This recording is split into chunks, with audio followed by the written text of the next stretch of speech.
everybody, I wanted to make a quick video about two books I've read recently. The first book that I'm going to talk about is called Everything Is Fine Here by Irene Tuscabee. Sorry if I'm mispronouncing that. This book follows two young women in Uganda who are being raised in an evangelical Christian society where homosexuality is punishable by the death penalty, and a younger sister has her older sister come home, and she brings her girlfriend along and finds out that her older sister is gay, and they are going to a Christian boarding school together, and from there you kind of see family dynamics and how things play out. But homophobia is not the only subject that this book touches upon. It also touches upon subjects such as the patriarchy, religion, feminism, abortion, and just women's rights in general.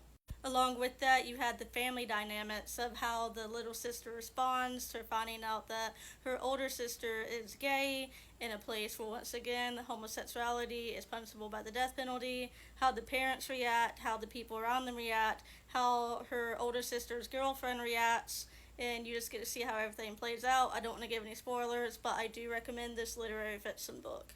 Another book that I've read recently that I want to talk about is called The Wind on Her Tongue by Nita Topaz. Sorry if I'm mispronouncing that again.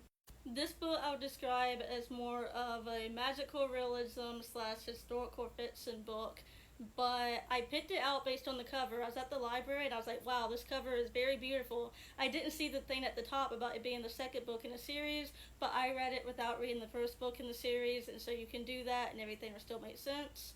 But this book touches on a lot of very heavy topics as well, such as racism and classism. Along with that, you get to see the main character come in touch with her powers because she can control the weather. Whenever her emotions get really unstable, the weather patterns change. And so you get to see how somebody comes to terms with how they are and comes to terms with accepting themselves and learning how to manage their power. And you also just get to see a young woman kind of grow up. Although I really enjoyed both of these books, there were things I didn't like about both of them, just like with any book. With this book, it does have a very strong spiritual element to it because it is based on people who come from Cuba and go to New Orleans, I believe, and they have a lot of religious and spiritual beliefs that people in the West might find a bit odd, but I think that it's really good to read books that are kind of out of your element that you're not used to. It talks about things such as voodoo, for example, and just things that would be seen as a bit odd in America, but I think that if you can get past that and learn to appreciate the culture, the people that you're reading about, that it's a very, very good book. With Everything Is Fine Here, I thought the book was a bit scattered. I have ADHD, but I felt like the organization of all the thoughts could have been a bit better because you'll be talking about one topic at the top of the page, and the bottom of the page will go to a completely different topic.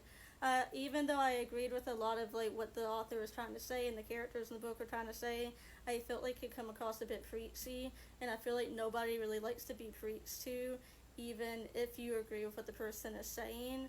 I wish that they kind of like further explained why they believe what they explained more and kind of did more sewing than telling, so it came a bit across a bit less preachy. But I do think the book is a really good book, and I recommend it nonetheless.